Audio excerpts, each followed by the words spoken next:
Sorry, I had to go through so many messages from this to figure out which one was meant for me and which one actually has the information I needed.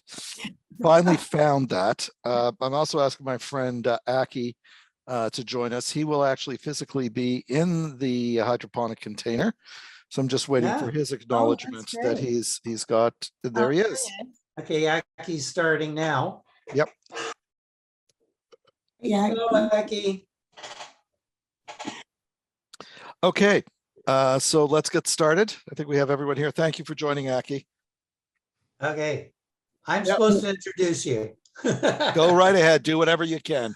Okay, so Fred, this has been rewritten many times, so you can correct me when I'm done. Fred is a senior marketing strategist and relationship specialist in the non-for-profit sector. He's currently working at Reena, driving the GReena initiative and part of Reena's stakeholder relationships team. He continues to utilize his relationship building skills and expanding network of contracts to drive community, political, and business collaboration.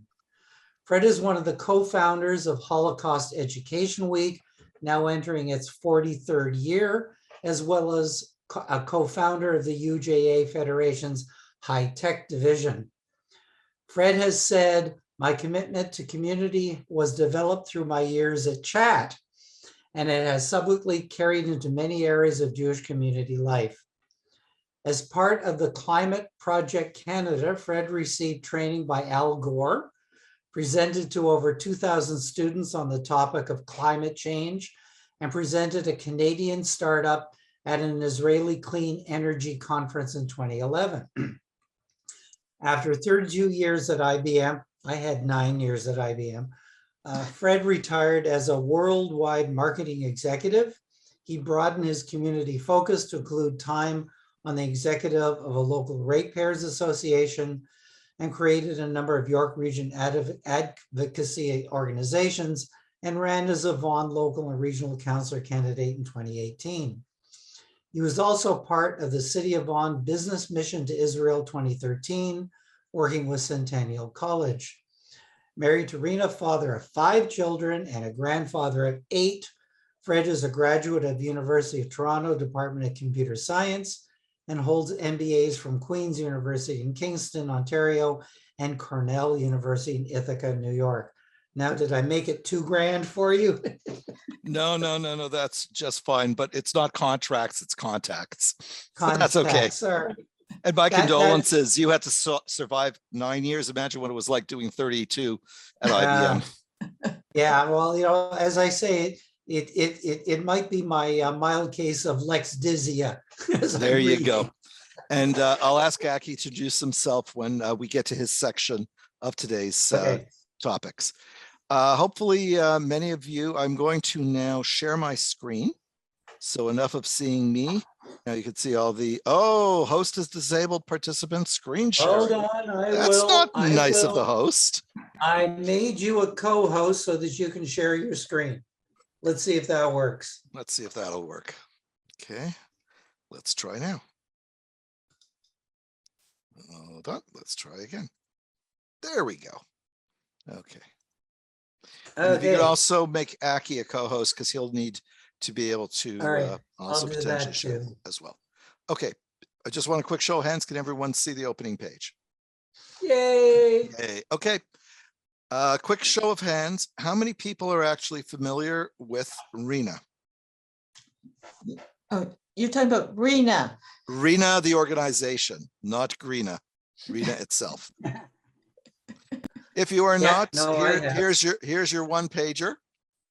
Just to explain that our overall objective, we're a not-for-profit organization promoting dignity, individuality, independence, and personal growth, and community inclusion for people with diverse abilities within a framework of Jewish culture and values.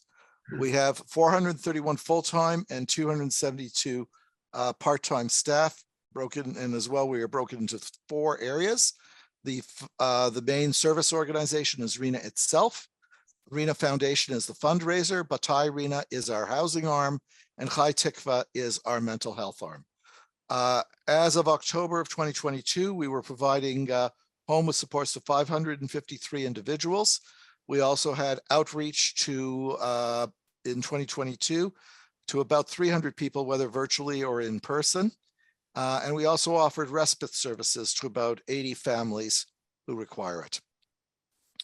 Brian Keshen, our CEO, came up with the concept of GReena and basically said to me, and you make it happen. Okay, fine. So GReena itself, the green arena, or GReena as we've lovingly come to know it, has three major areas. The Reena Community Farm, which is where we will focus on today. An area on renewable energy where we are dealing with solar, both our existing installations and growing our newer ones. And then the whole idea of reducing our footprint on the environment. We then mapped ourselves through our lay community. We have a couple of people who teach environmental studies at York University. And they shared with me the United Nations Sustainable Development Goals. And we self-assessed and found that the Reena Community Farm itself deals with 6 out of the 17 goals, our renewable energy 1, and our reduce the footprint about 2. Today, we are going to focus on the Reena Community Farm, which basically provides local food security, employment opportunities, skills development opportunities, and the opportunity to generate some revenue in the context of various Jewish values. How did this all get started? It started pretty well in the time of COVID. In 2020, we started buying prepared meals from Bernard Patel's Meals on Wheels, and we were paying about $12 a meal. Why were we buying? Because at the time, with no masking mandates, no vaccines, anything, the individuals that we supported were very much in danger, and they were more susceptible, even worse than what was happening in long-term care. Bernard Patel has been producing kosher meals and has a volunteer group that deliver these meals through Meals on Wheels. And we partnered with them, leveraging a number of federal government subsidy programs that kept coming out during COVID. We were buying 5 meals a week for each individual in group homes. At one point, we were up to 132 people and doing that for about 12 weeks. As you can see, it starts to become a very pricey activity. But again, we couldn't let the individuals or their support staff go out into the community and do shopping, so we had to essentially bring the food to them. We decided that maybe better we put in a grant application so that we could start growing our own food. This was under what was known as the Federal Local Food Infrastructure Fund. There is a new release of that many people have sent to me that is available through May 31st of this year. And our original goal was to purchase seeds and starter plants, germinate them, transfer them to above ground containers, and then grow, maintain, harvest, and weigh. Now, these containers, some of you may have already seen them either at Darchei Noam, if you were involved in the activity last week when we actually set up 28 containers. Thank you very much, Desiree, for all of your assistance in pulling that together. And as well, there are now 18 containers in the parking lot at Beth, Emeth. And Aki and I and a couple of the Reena individuals who are our employees and are paid for their work helped do the setup there as well. But in 2021, we were on a totally different track because we were not allowed to interact with the individuals that we supported. We could send them meals, we could do it, in a particular way. So we ended up setting up 2 farms of these containers. And the containers, again, for those, it's 3 feet long, a foot deep, about a foot high. And with this pipe here, you are filling a reservoir with about 10 liters of water. So what we did is we set up 2 mega farms. Unfortunately, we only got our notification that we received the grant on the Friday before the May 24 long weekend. And so you can imagine how late that was to have absolutely nothing in place and then expecting to grow something almost immediately. Well, we did it. We had our first garden of 200 containers up and running behind our Rockview location. And then 3 weeks later, we got permission from the Federation. We were able to locate on the Federation grounds. So in essence, we were running 2 separate, what we call mega farms, each with 200 of these sub-irrigated containers. And we had to shuffle staff and the students from one location to another. So one day they would water here, the next day would water somewhere else. when the produce started to come back, what we did was we brought it into the Reena building, the battle center, and began to distribute to our various Reena locations. We also found that sometimes after selling to Bernard Battelle, so they were our first client, we found that we had food left over. And the one thing we did not want to have happen is food wastage. So we ended up establishing a bartering partnership with the York Region Food Network. We would send them any of the extra food northbound. They would send us any of their food extra southbound. Their food was different than our food, so everyone appreciated a whole new set of food. And that bartering relationship worked out very well. In 2022, some of the restrictions started to the first thing we did was we created a single mega farm. So we took the two different locations and we brought them together. This is an aerial shot from about 100 meters up from behind the Crestwood group homes that we have. And this is more of a ground level shot of what it looked like in the summer last year with Aki, who you'll meet in a few minutes, and the students that we were employing participating in the effort. Now, originally, we were also, at that time, changing our plans from growing on the ground to being able to grow and run a 12-month operation. And we found a company in Ottawa that had been successfully selling pre-configured hydroponic containers to Indigenous communities north of the Arctic Circle, because the production costs of the vegetables that they had in there were significantly less than what it would cost to fly all those vegetables up from the main part of the country. And we were hoping for a July last year installation, then we were hoping for an October, then January. Eventually it landed in March, and we'll talk about that shortly. But our clients started to grow. Besides our barter partner, 34 kilometers away, we were able to start walking our meals over to two locations, Kosher Meals on Wheels, which is just half a kilometer away from our Crestwood Mega Farm, as well as Bali Lafa. Now, as the restrictions started to relax, we were able to open up new models. So we opened up an apartment model. And in last year, the Reena community residents grew and participated in running 134 containers. The new Lou Fruitman building that had just opened only had 16 units occupied at the time, but pretty well everyone was there. Yes, Desiree. You're on mute, Desiree. Sorry, Fred. Could you make it a full view, because it's difficult to see the slides? Okay, I will try, and hopefully that doesn't interfere. That one. Let's see what happens. Perfect. Thank you. Okay. So we had 59 containers, and there are some of the folks, residents of Lou Fruitman, holding what they had. Because they started to relax the restrictions we had last year, we were able to take the same set of containers to 20 group home locations and teach our individuals how to start their own growing and basically eating what they grew. We also started our neighborhood models last year. And Beth Avram Yosef up in Thornhill and Temple Emmanuel each took a set of containers. The Buy It took 100 containers and got 25 families involved, each managing 4. And Temple Emmanuel set it up just as an open community area. Okay, hold on, let me find a proper page down. Now, how do we make all that happen is through education. We actually, working with Centennial College, York Region Food Network, and Small Scale Farms, and funded by a New Horizons grant and a Good Food grant, we developed these more detailed modules to help our staff understand, what is community gardening? How do you get your garden prepared? How do you maintain it? How do you harvest and package? And how do you get prepared for the winter? We also discovered that doing these 20-minute modules sometimes was a bit intense. So we started to create a video channel, a YouTube channel, where we had short 2 to 5 minute length videos in place. And it really made it a lot easier for people to understand and absorb what we were trying to do. So the results financially between 21 and 22, we pretty well quadrupled our revenues in selling to the retail space. We pretty well doubled our bartering, what we sent north versus what came south. We almost had a ton, 2 2,643 pounds comes south to us, while we sent maybe half a ton northbound. We distributed again anything that came to us at all the group homes, our intentional communities. Thousands of produce pieces were picked up.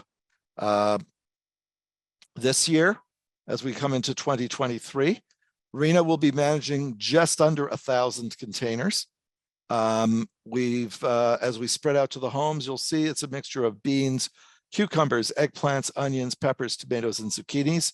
These were the Magnificent Seven, or as you would know them in Thornhill, the group of 7 vegetables, as opposed to the group of 7 artists. We figured we took a little inspiration from that. And this year, all being well, the mega farm will focus on the growing of eggplants, which seems to be a big seller at Bali Lafa and a few other places. A little less emphasis on the peppers and tomatoes, and a little bit of experimentation with the cucumbers and zucchinis. But this is part of a much larger plan now that's executing the vertical integration at the Reena Clark campus, where we grow, package, cook, distribute, and barter. We generate revenue, and we've pretty well now turned it into an employment zone. The Betsy Fruitman Garden, you'll see in a second, has grown from 60 containers to just about 210. We have a training hub in the basement of the new building. So we have a kitchen facility to be able to train individuals there. We do day programs. We just released an expression of interest for a 3-year lease for the Battle Center kitchen, where the vegetables that we are going to be growing will be put into meals. We are redoing our old greenhouse into a packaging center. And of course, our biggest arrival is the hydroponic container with a 40 by 10 panel on the side with the message that we are growing for our community. So job-wise, yeah, we're doing well, and we're probably going to see a lot more, but we have 8 positions already filled for the summer at the mega farm. We have 1 individual working at Kosher Food Warehouse, both at pre-Passover and currently. And then La Briute is a current occupant and are bidding on the next set of business. They've employed 2, I think we're coming up to 3 already. As well, on every package that leaves the Reena Battle Center, they are putting a sticker that basically says La Briute supports Reena's employment programs, proudly supports Reena's employment programs. That goes on every piece of hummus, every piece of baba ganoush. Anything that leaves the Battle Center carries that sticker, and it in turn ends up in every kosher food section. So if you, whether you go to Metros, whether you go to Sobeys, whether you go to No Frills, whether you go to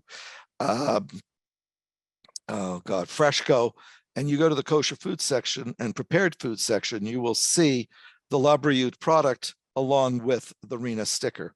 Over 4,000 stickers have already been distributed, hopefully with more to come. This is the packaging center that the RFP is out for right now, and that's going to be rebuilt very shortly, where we will take the fresh greens coming out of our hydroponic container and bring it in here for washing, rabbinical inspection, hopefully core certification, and then out into the marketplace. This side will be our dry goods, which is where Kosher Food Warehouse is. And then down the hallway is our kitchen, where a lot of this product will go and be put into food. The exciting day was the arrival of our hydroponic container, which has really changed everything. It came in on March the 16th. Luckily, we had to get it in by March the 30th. Otherwise, we would have lost all our federal funding. So we had to show that it was physically on site before the end of March, which we did. Now we're going to change gears. I'm going to stop sharing. I'm going to ask Aki to introduce himself and take us into the container. Aki, take it away. Hi, everyone. I'm Aki. I'm the farm coordinator. I work with Fred with all the GReena stuff. I joined last year in June, and I was working with the outdoor container stuff. And now my specialty, my background is hydroponics. So I'll give you a little tour of what we do here. It's just west of the Battle Center. You could think of it as like a school portable. That's the size of it. So it's not too big. And so I'll give you a tour from the beginning. And most of you should try to get into full screen mode so you can actually see Aki in his full glory. Yes. So, and the container as well. Right. So everything we grow in here is going to be kosher. So it's really important for us to not bring any contaminants, no bugs. I'm sure some of you know growing leafy greens kosher is really difficult outdoors. So the idea is to grow leafy greens inside here and sell them as kosher. So this is the entrance door here. And this is a sliding door. Everything is custom made from Grocer, the provider of this container, as a wheelchair accessible. So we made everything wheelchair accessible. Just need one click of a button. It opens the door here. Lots of room to change into your PP, gloves, hairnet, booties, and our lab coats. So this is the dosaging area for the nutrients to go into the plants. So hydroponic is essentially growing plants on a water base. So instead of soil, we're using water, and it's just diluted with nutrients. This is how it looks. Everything here is automated, from the lights to the HVAC, the AC, the fans, the water, nutrients, the fan, everything. And this is where it all starts. It's the seedling area where we have the trays. We grow them in rock wool, which these rock wool then go into the styrofoam here, and they grow in the water. Just like that, the roots are here, the water. So we start with the seeding. Today I just put in some basil, and it takes about 2 to 3 weeks in the seedling area. Once the roots are developed, true leaves are out from the seeds, they're now ready for transplant, and they grow into these runways for about a month for a lettuce, maybe a little longer for herbs like basil, maybe 6, 7 weeks, and then they're ready for harvest. So one runway can produce about 200 heads of lettuce, and we have 6 runways available, and then an option to put another runway on the top. So there's actually 8 runways that we could grow lettuce and herbs on. And yeah, this is the reservoir underneath where it pumps the water and it flows in. Everything is cycled through. There's no waste of water. Everything is used up here. And yeah. Aki, just before you leave, could you show them the fold down table? Because yes, part of the design here was done with the Rick Hansen Foundation. We wanted to make sure that if individuals who unfortunately have to live their lives in wheelchairs or have to use their walkers want to come in and participate. And we are finding specific jobs such as seeding, placing the seedlings into their trays, and then harvesting are all jobs that we can easily train Reena paid individuals to do. And the table that you see here, that's the seating area, but the one that Aki was just showing you now is actually a veterinary table. It was originally set up for dogs, cats, whatever, but it folds up into that little frame that you see there, like right into a picture frame. And that gives us the turning radius that we need. So if someone is in a wheelchair, they don't have to back out. They can just turn around. Excuse me, Fred, we only have one speaker view. So Aki has to say something and you have to be quiet, I guess. Okay, go ahead, Aki, keep going. No, that's all for the tour. I think I showed everything. Oh, no, you haven't, Aki. Somebody just asked, someone just asked a question. The lights are not 24/7. They are automated timers. So they have about 16 hours of light on from, I believe, 12 to the next early morning. So I'll show you a little tablet that we use that controls literally everything.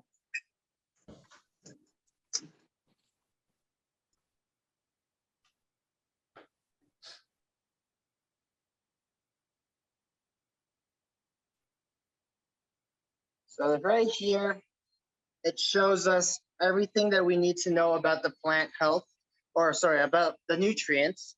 So it shows the right side pH and EC, which is really important for the plants So I could keep monitoring from my phone or this tablet anywhere, as long as I have internet. It is connected and I could keep monitoring. And then we have this where it actually controls everything. So here, let me just bring the tablet here. So just with one click of a button, I could turn off the lights right here. Just Sorry, like that. But we have it on automatic set. So everything, I don't have to touch anything. Everything's just done on its own. So really all we have to do here is a little bit of cleaning every week, as well as harvesting and seeding. Aki, can you show the table again? Because you weren't on full view at the time. This table right here. Okay, thank you. Yeah, this is the working table that's made for wheelchair accessible. So it is a little lower. Let me try putting this away so I could close it. It's just storage for now, but.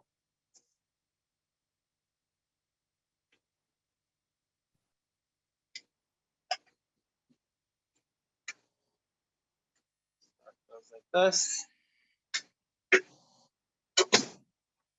Yeah, it's very convenient for us.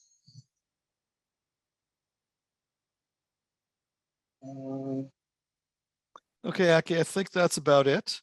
Yes.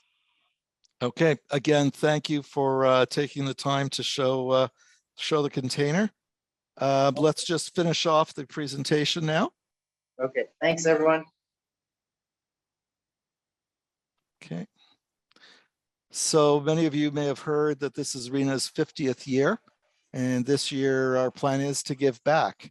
And we have seen some dramatic growth. When I did this chart, we didn't yet realize that the Beth Avraham Yosef was going from 100 to 216 containers that they are running. Temple Emmanuel grew from 18 to 36.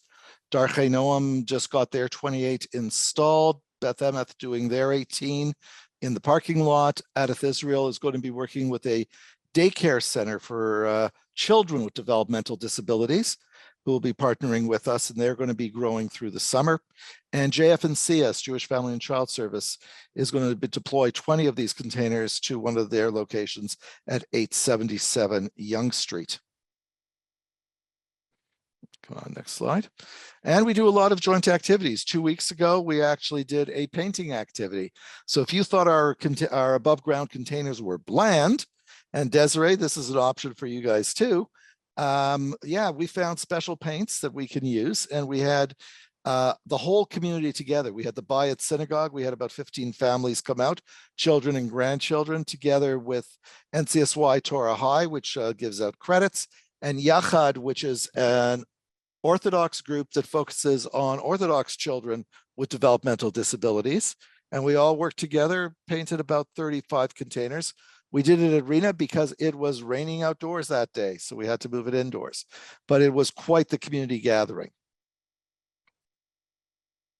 So our summary, we're hoping for our first harvest somewhere around June 1st, give or take a week.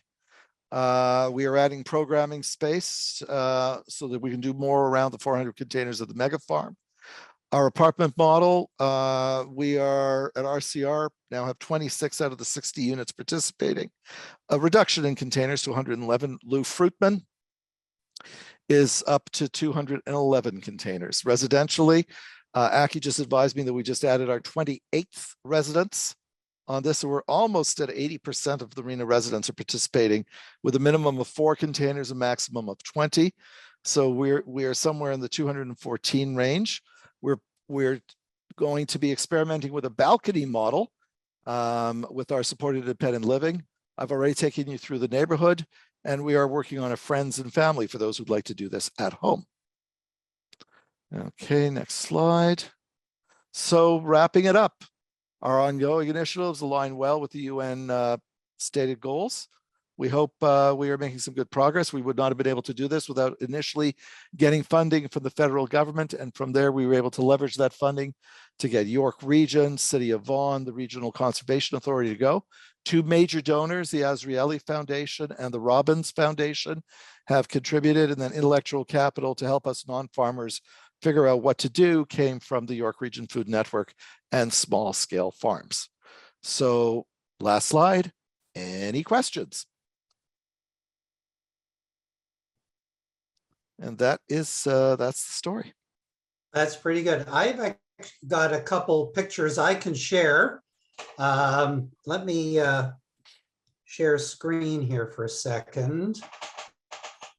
I haven't done this there. Can I ask while you're doing that, whether that's a seasonal thing or winter and all year round? The boxes that we have outdoors is seasonal. The hydroponics is all years round. Yeah. And how many hydroponics are there? There's just that one container. As Aki mentioned, each runway can hold about 210 leafy greens multiplied by 6. So we're talking about 1,200 leafy greens that can be in production at any one time. We will probably harvest about 200 to 210 per week. We're still settling down our timing, Irit. We're not quite sure yet, but at least we can now show that it is growing, which it wasn't before. It will be one crop at a time, I guess. It could be this. What you saw there were cool. 3 different. We saw 3 crops there. Each of them, we have 144 of one, 144 another, 144 the third. We've just started another. Eventually, what we'd like to be able to do is to clear a runway a week. So it would be about 212 a week, and they'll just go directly into the packaging center. They will take a subset, a sampling of 3 or 4 that the rabbis will then inspect, and should they pass inspection, the entire set would be declared kosher. They can then be packaged, carry a COR label with our partner Pure Greens, and that could either be shipped to a caterer or right down the hall to whoever's going to be operating the kitchen. And is that a year. unique Canadian, and or it's happened anywhere else before? The fact that this was deployed in Indigenous communities north of the Arctic Circle is definitely a unique Canadian activity. There are many versions of these types of self-contained hydroponics. Not many of them have got a computer control capability similar to what we are doing. So it involves a lot of manual intervention. Really, the only manual intervention we have to do is put the seeds in the rock wool, as Aki was showing you, transfer it from the rock wool when it's ready into those floating racks, and then when it's ready for harvest, just pull them out. That's it. The rest of it, the lighting, the dosing, if we see the pH levels are not right, we can push a button and just have more dispensed in. We think the water is low, we can deal with the water. There is a lot of things. And not only was Aki showing it to you from that side, but I've got it here as well on my phone. So I could have been playing games with Aki and everyone here while he was turning it on. I could have been turning it off. So, and he wouldn't know where it was. Well, he would have known where it was from, but that's what we're doing. So I hope that answers your question, Irit. Yeah. You know, but I feel like I live in the future. It's just, oh my God. Amazing. Well, you know what? The stuff that we grow on the ground is old school. It really is, with the water reservoir underneath. The hydroponics, though, with the computer control, that is, as you say, the future. You know, it reminds me, it's very interesting. In Israel, there are a few kibbutzim that they would not work the land on Shnat Shmita. They cannot work the land, and they grow all the things on water. Yep. And it's amazing what they managed to do. So it's as an Israeli, I know many kibbutzim like this that that on Shnat Shmita they are growing on water. Yeah, we are probably the most creative people in the world because we will always find a way around the rules to make it work, especially if it involves food. May I ask you a question more operational? Yes, Elizabeth. Which very much so interests me. I roughly calculated what Aki was saying, that well, now you have 200 hertz per one level. 6 level means, 8 levels, because 2 of them could be added, so makes 1600. What my question was at that time is only one Aki. So when 1600 or hertz will grown up after 2 months at the same time, you know, we are how actually many people? No, we are actually stagger them. So Yeah. the hydroponic container can grow. It has a capacity, once we add the next 2 runways, of 1,600 heads. Yes. We will then do it in such a way that each crop is a 6-week crop, and we will stage them 1 a week. So we would only be harvesting 1 long row per week. So it's one person who actually is able to cut 600 of them, let's say, one day. The most we would, all being well, the first harvest will be 600, but going forward, it'll be like 212 a week. And we have individuals that we are employing at Reena. We could bring in 2, but really it doesn't take that long to pull out that number. If you've ever worked on a kibbutz, I think you have a good idea as to how long it takes to, when you're being chased by a combine and picking up potatoes, you could do it pretty quickly. Well, but we are here in Canada, nobody is so fast as in kibbutz. But the thing is that, you know, if you have 600 heads, and then if they are cut, and they, you know, needs to be taken out, and there is I presumed, the dirty hull, which needs to be removed with the leftovers, the roots or something like that. So this also takes time. So my question is rather operational, how you are handling, how you are proceeding, you know, the timing, you know? We have developed a number of SOPs, or standard operating procedures, that describe each and every step. We will be testing them out shortly. We have not had to do a harvest yet, so I can't give you an accurate number as to how long it's going to take. I thought you figured out, because we figured out everything ahead. Thank you. Yes, the question that Elaine has raised. Yes, the idea of these pays jobs are for Reena supported individuals, or those who are in our employment programs. As COVID played a real number on them, a lot of them who were in the retail space lost their jobs. One of the nice things that has happened, though, and you may not say a lot positive about the Doug Ford government, but the one thing that he did do is he changed one of the rules where, prior to not this budget, but the previous one, an individual who was living on ODSP, the Disability Support Payment Plan, could only earn $250 of outside income before anything above that started to get taxed. That number has now gone up to $1,000 a month, 4 times what it was. And all of a sudden we are being inundated with applications, because now people feel it is worth their while to be employed and to do work and to positively contribute to the community. So we are hoping, as Aki and I are working the first go around, probably the first 2 months, we're learning how to run with this. That we are making sure that there are jobs that are repeatable. So dropping a seed into the rock wool, very repeatable. Pulling the rock wool apart and putting it into the onto those rafts, very repeatable. And pulling it out and doing the cutting or repairing, very repeatable. And so we will be training individuals to go into the container themselves. They will have to put on full PPE, as you saw Aki do. Personal protective equipment. And we are working with the core rabbis to do everything in our power to make sure that no bugs infiltrate the clean room, so that they come out bug free. And that actually will save a lot of time and a lot of cost. Is it going to bring down the price of kosher certified leafy greens when you go shopping next time? Who knows? Everyone wants to make their margin. We'll sell it at a certain price, but it probably goes through 2 levels before it finally reaches the supermarket shelves. There was a question on nutrients. Aki, are you still there? Yes, you are. Okay. Individual nutrients are used in hydroponics. Is that organic fertilizer? How are the outdoor crops fertilized? Yeah, so the hydroponic fertilizers are organic. They're more water soluble. They're made to dissolve in the water. The ones that we provide outdoor is also similar. It's just in a different form. And it's covered the major nutrients needed for the plants. So everything is organic. And it's different for different plants, right? A bit, at least. No, they share all of the same. I mean, you could give different ratios for different plants. You know, flowers need more phosphorus, things like that, right? But generally, they're just leafy greens, so they need high nitrogen. Nitrogen. Aki, I have a question outside your planting.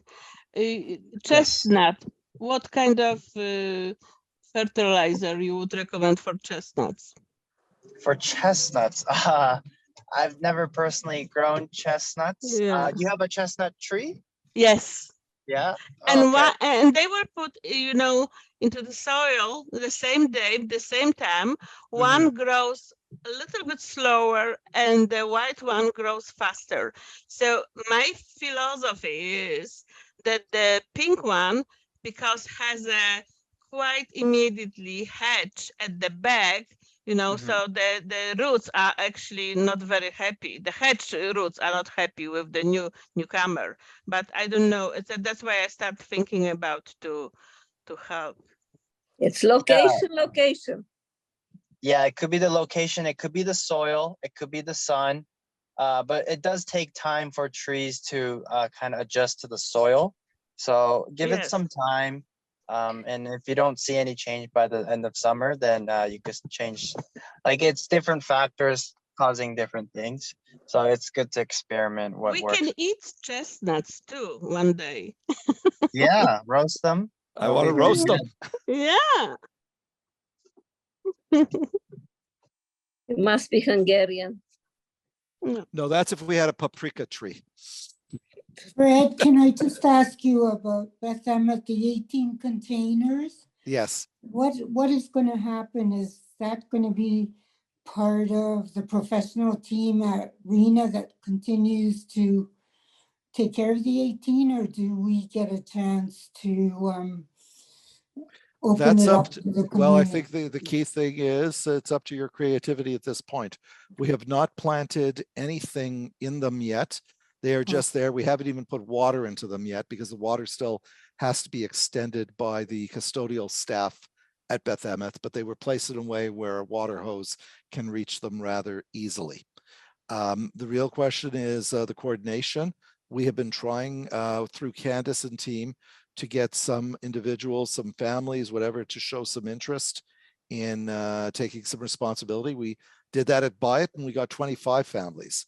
Right now we started 18. That means if you wanted to give each family 3 containers, you need 6 families to be working it. It's really now up to you. I mean, I'd like Desiree, if you could just explain how you're handling the 28 containers that you're dealing with at Darchei, Noam.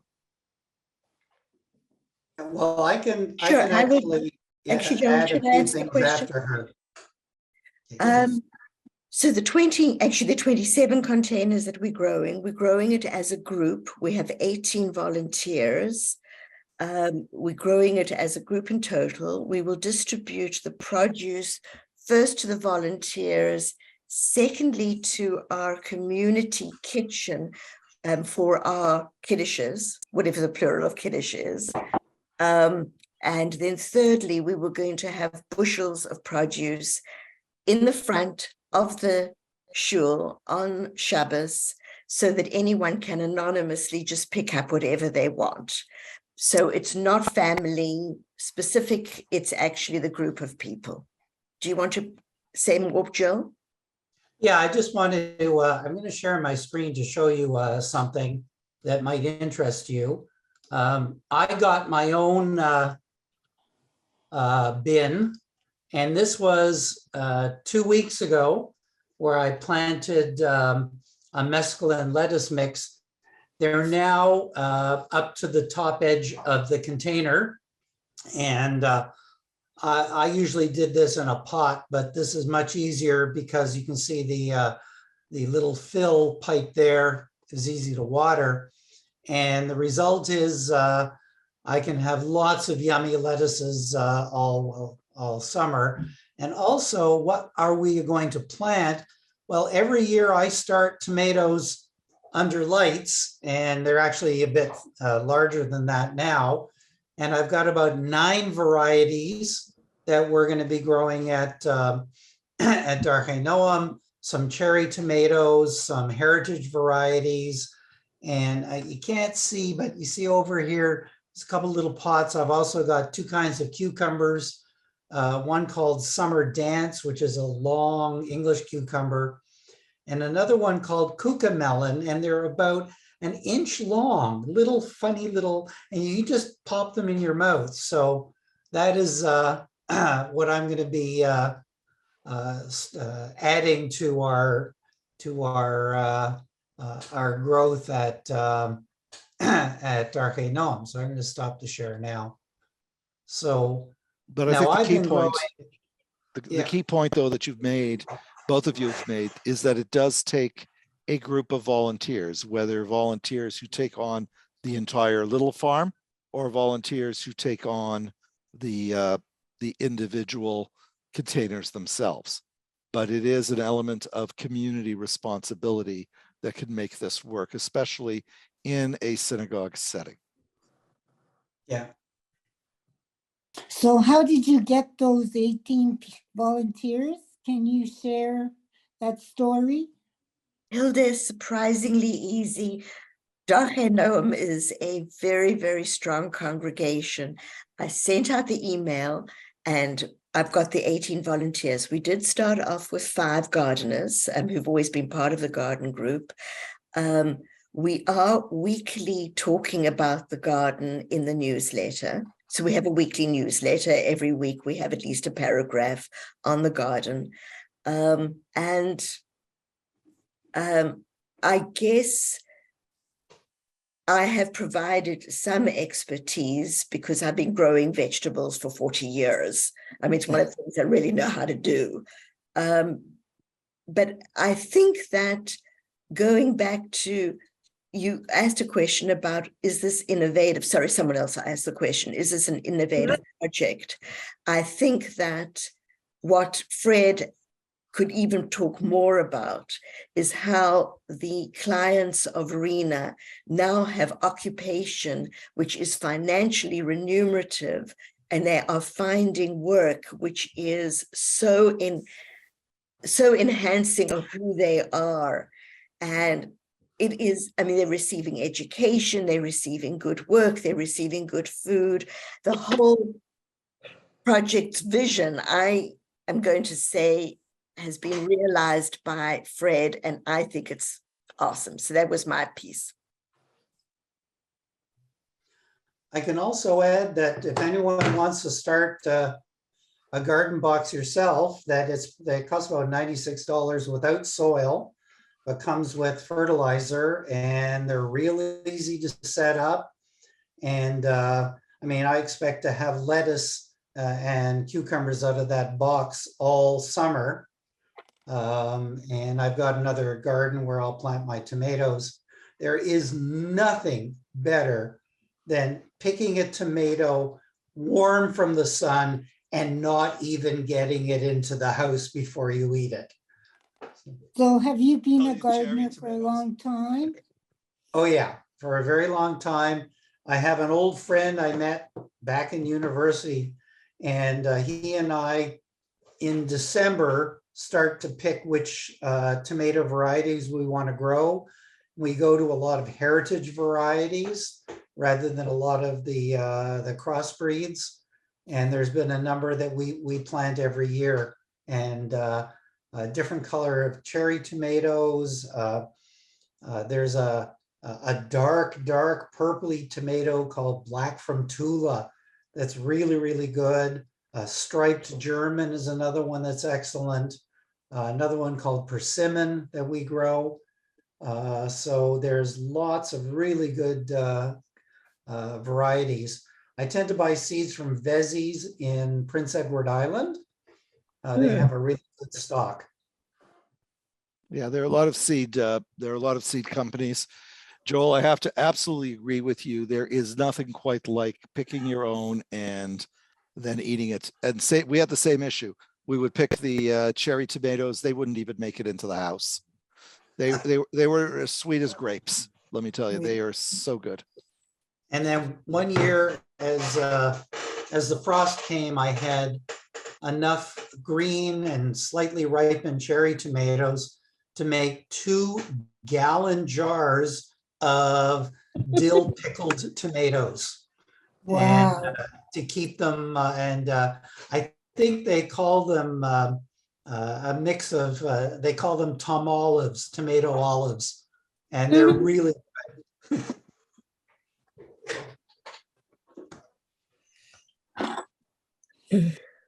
We are approaching 4 o'clock very rapidly, and I know that Gloria wants to thank Fred. I do have to leave at 4, so I really want to hear the thank you. Okay, and I have a couple of questions, so maybe Fred can answer them after. I will do my best. Okay, so yes, I want to thank you so much, Fred, for that very interesting and informative presentation. We've learned so much about the gardening and the different types, I guess, of the hydroponic facility, what that enables people to receive year-round in the way of fresh vegetables and or at least lettuce and herbs. And your heart and your dedication and enthusiasm has really blossomed into an ever-growing project. So thank you very much, and thank everyone who joined us in hearing this wonderful presentation. And we hope to hear from you again, and we'll keep tabs on the progress. So goodbye, and I wait. So I'll stick around for a few more minutes if there are questions. Yes, whenever. Okay, so one of my questions arose during Hilda's presentation on the community farms and the hydroponics. They're enclosed, which the question was, how are these plants being pollinated? They're self-pollinating. There is no need for pollination. Yeah. And is it your choice not to grow things that are available in supermarkets year-round because of greenhouses, the tomatoes and the cucumbers and the sweet peppers?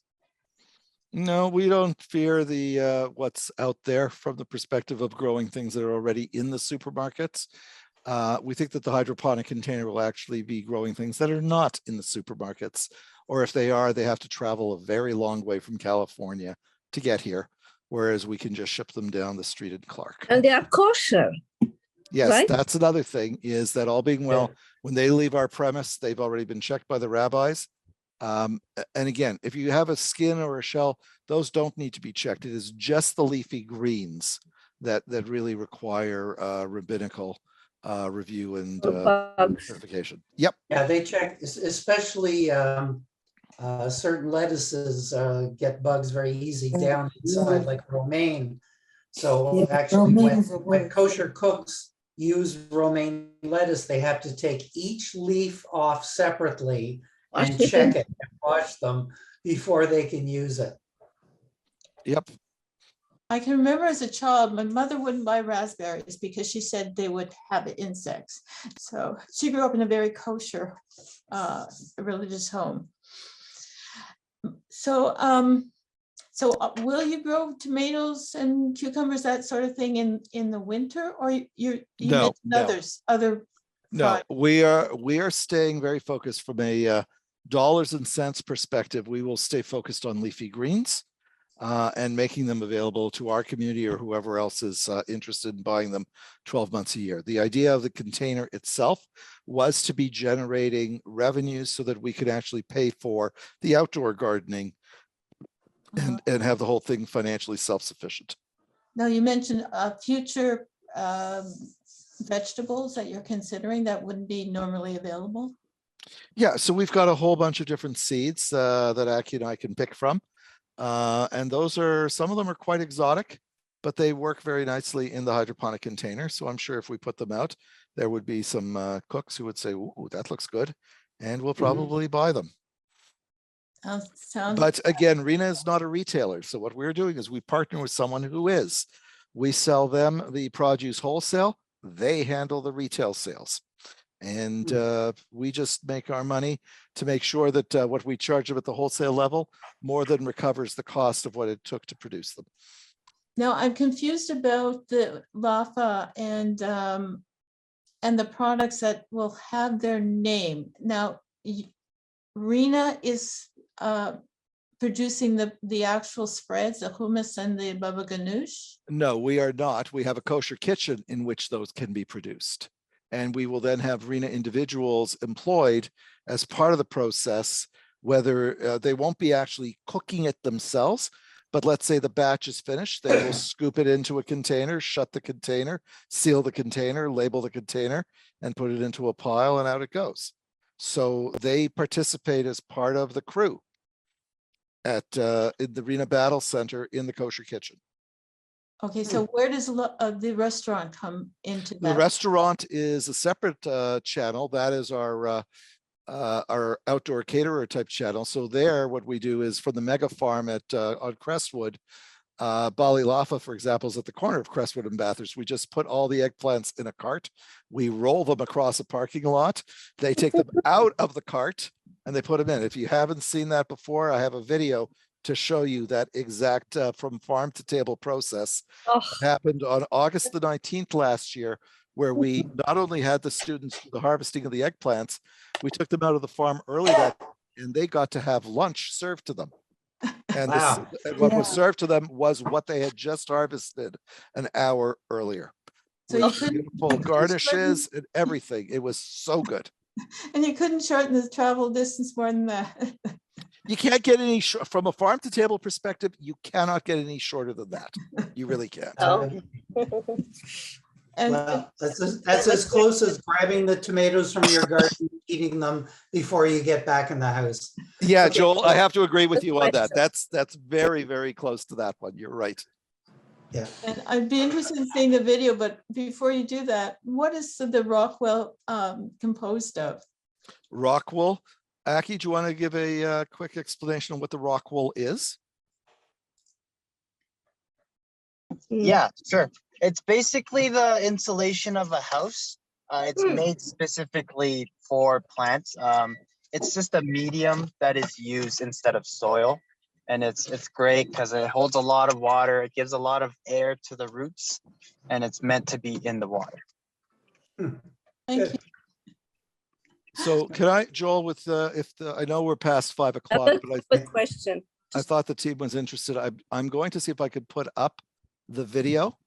In a second, I'll answer the question that Irit has, please. Okay.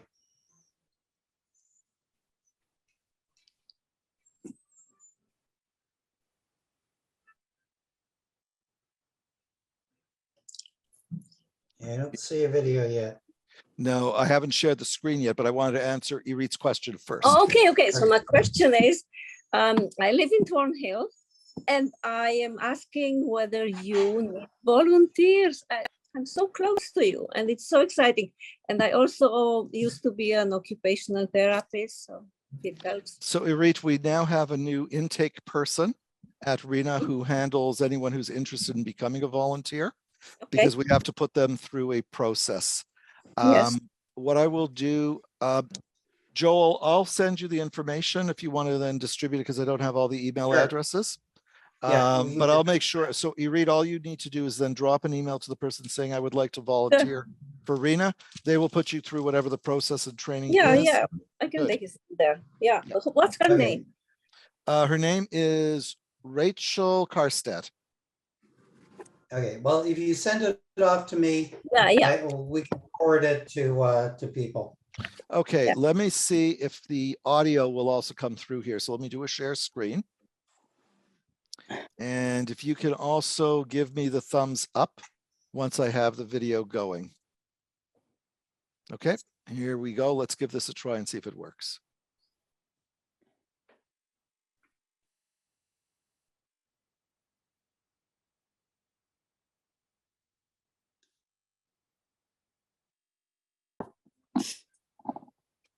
There's no audio. Okay, but you've got subtitles. Yeah.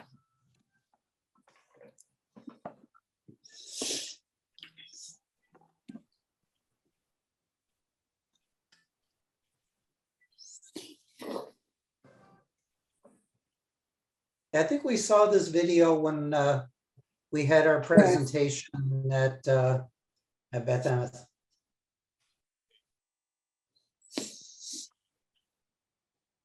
Yes, that's the one we showed.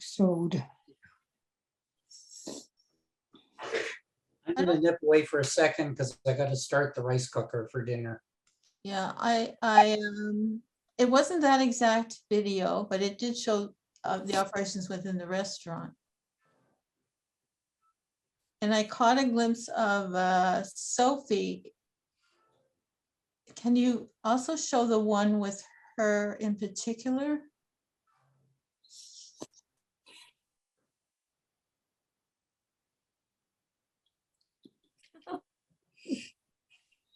Oh my God.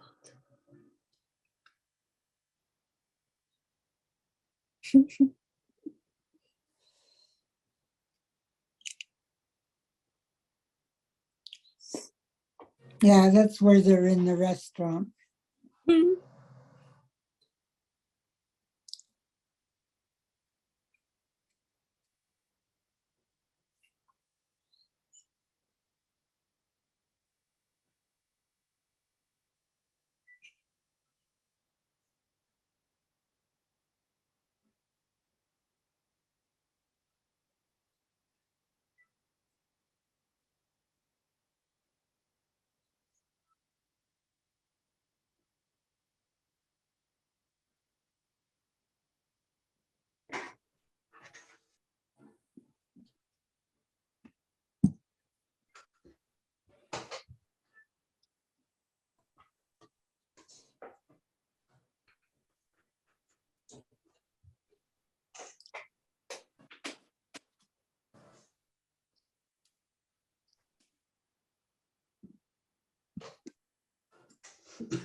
Wow.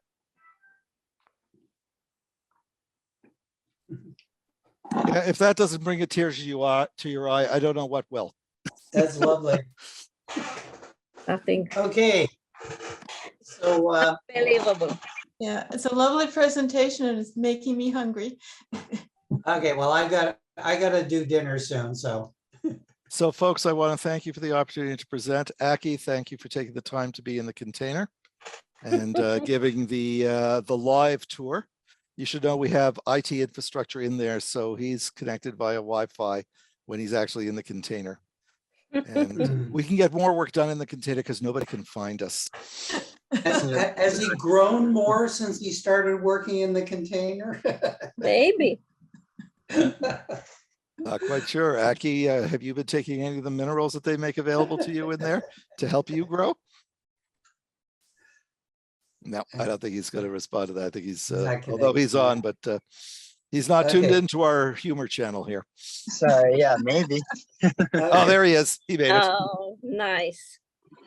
Anyways, we look forward to all of you, whether you're with Darchei Noam, whether you're with Beth Emeth, whether you have friends at Israel, if you have friends at Temple Emmanuel or the Bais, you're all part of a 312 container network of synagogues and JF and CS. It's just an amazing, amazing effort. And we never imagined when we started this 3 years ago where it would take us.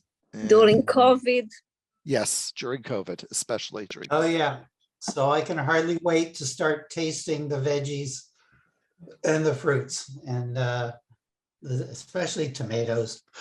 Okay, so we done, Gloria? I think so. Thank you very much. Thank you, everybody. I'm going to end. I don't know if that ends